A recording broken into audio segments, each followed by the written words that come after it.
A ver, ¿qué pasa cuando un dispositivo inteligente, uno de esos que está perdido en mitad del campo, de repente se olvida de qué hora es? Y no es una pregunta filosófica, es un problema técnico que puede ser un auténtico desastre. Hoy vamos a ver cómo un sistema muy ingenioso llamado Carl no solo sobrevive a este fallo, sino que aprende de él para hacerse todavía más fuerte.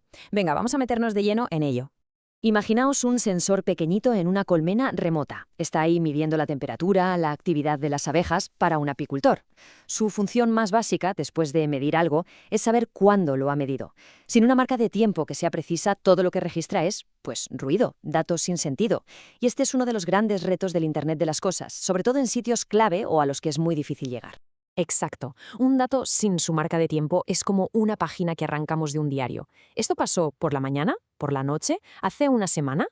Para el apicultor es imposible saber si un pico de temperatura fue por una ola de calor o en plena noche. Los datos, y por lo tanto el dispositivo entero, pierden absolutamente todo su valor. El problema, en realidad, empieza en la pieza más básica, y la solución que propone Carl es, curiosamente, muy personal. Para que un dispositivo pueda fiarse de su reloj, lo primero es que ese reloj necesita saber quién es. Fijaos, el componente de hardware que lleva la hora, un chip como el DS3731, por ejemplo, sale de fábrica sin un número de serie único. Son todos idénticos anónimos, como fotocopias. Da igual que tengas 100 o 1000, es que no hay manera de distinguirlos. Y claro, si no puedes distinguir uno de otro, tampoco puedes llevar un registro de su comportamiento, de su historial. Y aquí es donde llega la primera idea brillante del protocolo Carl. En vez de aceptar que los chips son anónimos, lo primero que hace el sistema es lo que llama un bautismo. Le graba una identidad única y permanente dentro de la memoria del propio chip. A partir de ese momento, ese reloj ya no es uno más del montón. Tiene, por así decirlo, su propio DNI. Y lo que es súper interesante de este pasaporte es cómo se construye esa identidad. Ojo, que no es solo un número y ya está, es un pasaporte digital en toda regla. Dice si ya ha sido bautizado, le da un número de serie único, registra el momento exacto en que se encendió por primera vez, su época de nacimiento, e incluso guarda la matrícula del dispositivo que le dio esa identidad. Se empieza a construir una historia de vida desde el minuto cero. Vale, el reloj ya tiene identidad. Pero con esto no hemos hecho más que empezar. Ahora viene lo verdaderamente fascinante. El sistema se pone a estudiar las peculiaridades, las manías, de su propio hardware. Es que este enfoque cambia las reglas del juego por completo. La mayoría de los sistemas simplemente le preguntan la hora al reloj y se fían. Carl, en cambio, lo observa sin parar. Lo trata como a un socio un poco impredecible al que necesita conocer a fondo, con sus cosas buenas y sobre todo con sus defectos. Y se fija principalmente en dos cosas. Primero, su fiebre. Cómo le afecta la temperatura. Cada reloj de cuarzo se acelera o se frena un poquito con el calor y el frío. Carl aprende exactamente cuánto y crea un perfil para corregirlo. Y segundo, su envejecimiento. Se pone a vigilar la estabilidad de la pila y si detecta patrones un poco raros puede predecir que va a fallar con hasta 9 meses de antelación. 9 meses, es una pasada. Bueno, hemos creado un dispositivo con identidad, que se conoce a sí mismo a la perfección. Está preparado, porque sabe que tarde o temprano llegará el momento de la verdad. El momento en el que todo falle. Esta es la pregunta del millón, porque da igual lo bien que lo conozcas. El hardware tiene una vida útil. La pila se va a agotar, el cristal de cuarzo dejará de oscilar, el reloj físico al final se morirá. ¿Y entonces qué? Pues aquí es donde se ve de qué pasta está hecho el protocolo Carl. No entra en pánico, no se rinde, activa un plan de supervivencia para el que en realidad lleva toda su vida preparándose.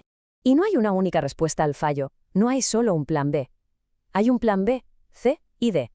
Es una estrategia por niveles, una defensa que se va adaptando a la gravedad del problema.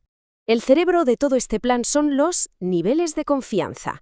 El sistema está todo el rato evaluando cómo de fiable es la hora que le da su reloj físico y dependiendo de esa evaluación pues decide qué hacer. Es como un triaje de emergencias pero para el tiempo. Venga, vamos a verlo. En el nivel de confianza alta, todo va de maravilla. El reloj físico funciona perfectamente y el sistema se fía de él al 100%. Pero, ¿y si empieza a desviarse un poco? Pasamos a confianza media. Aquí el reloj ya hace cosas raras, pero como el sistema ha estado estudiándolo, lo sabe. El software interviene y aplica esas correcciones de temperatura que había aprendido. Pero al final llegamos a la confianza crítica. El hardware ha fallado. Está KO.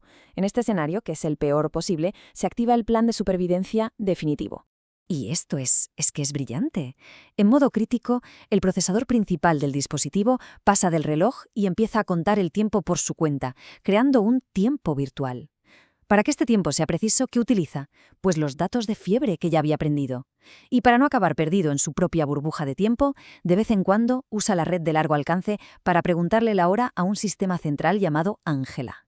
Es como un faro en la niebla, un punto de referencia para recalibrarse y no perder el norte. Y todo esto nos lleva a la conclusión, a la filosofía que hay detrás de esta tecnología, que es quizás la parte más potente de todas. Esta cita lo resume perfectamente. La mayoría de la ingeniería intenta evitar el fallo a toda costa. Carl, en cambio, lo da por hecho. Parte de la base de que las cosas se van a romper sí o sí. Y en lugar de luchar contra ello, dedica toda su energía a construir un plan para que, cuando llegue ese momento, la muerte del hardware sea solo un contratiempo, no el final de la historia. El software ya sabe cómo seguir caminando solo. Y esto nos deja con una pregunta final. Este enfoque, el de diseñar para el fallo, el de aceptar que las cosas son imperfectas desde el minuto 1, es increíblemente poderoso. Y no solo sirve para salvar los datos de una colmena, nos hace pensar si aplicáramos esta filosofía a otros sistemas, a otras tecnologías o incluso a otras áreas de la vida, ¿qué cosas más resilientes y robustas seríamos capaces de crear?